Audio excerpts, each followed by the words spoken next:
Vítám vás u dnešního videa. Jelikož teprve začínám, tak jsem se rozhodla, že natočím video několik faktů o mně. Takže myslím, že bychom mohli začít. Takže, jak už asi víte, jmenuji se Sandra Vodičková, narodila jsem se 30. dubna 2000, je mi 13 let. Bydlím v České Lípě, kde chodím na základní školu Sever do 8. třídy. Mé oči jsou šedomodré a vlasy mám blonděté s modrým melírem. Moje nejoblíbenější barva je černá a potom modrá s červenou. Ráda čtu, plavu a kreslím si. Taky miluju extrémní sporty, jako je například bungee jumping, seskok s padákem,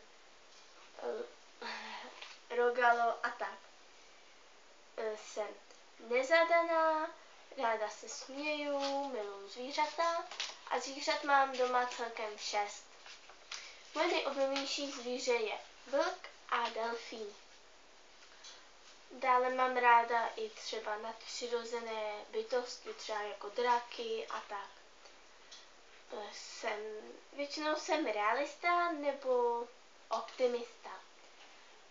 Mám 2 bráchy, jednou vlastního, jednou nevlastního a jednu pokrevní sestru.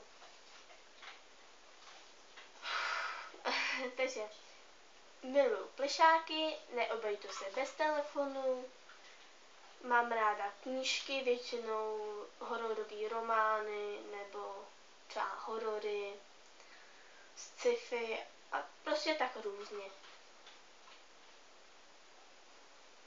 A taky třeba i mám ráda seriály, třeba mě baví Zlatá 70. nebo SpongeBob, nebo třeba i Phineas a Ferb. No, je to prostě hodně.